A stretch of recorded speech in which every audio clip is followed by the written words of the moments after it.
bahawa Allah SWT lah yang berkuasa atas langit dan bumi. Allah Ta'ala yang memiliki segala sesuatu.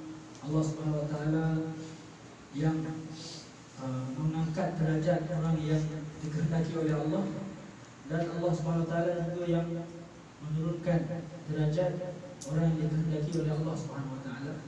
Dan yang memberi rezeki adalah Allah SWT. Itu inti daripada penerjemahan ayat Quran tadi. Kemudian hadis yang beliau bacakan bahawa Rasulullah SAW Rasulullah SAW beritahu bahawa hendaklah kamu sentiasa memperbaharui iman kamu.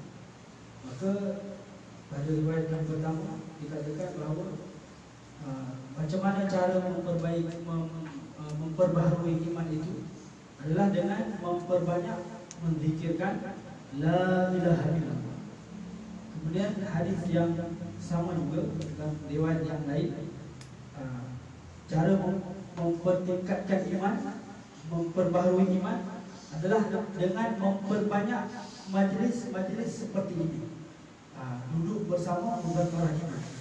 Yang ketiga, cara mempertingkatkan iman, memperbaharui iman adalah memohon kepada Allah, meminta kepada Allah agar Allah Subhanahu wa taala memperbaharui iman kita. فرعون عليه لعنة الله أراد موت سيدنا موسى. كان عنده إرادة يموت سيدنا موسى. والله أراد حياة سيدنا موسى. وإرادة من مشت؟ إرادة الله سبحانه وتعالى. رغم أنف فرعون وجنود فرعون وشرطة فرعون وبوليس فرعون وأموال فرعون وكل ما يملك فرعون ما استطاع لم يستطع أن يهز شعرة واحدة من سيدنا موسى. مع سيدنا موسى ليس موجود جنود، ليس موجود شرطة، ليس موجود مال، لكن مع من سيدنا موسى؟ معه الله سبحانه وتعالى.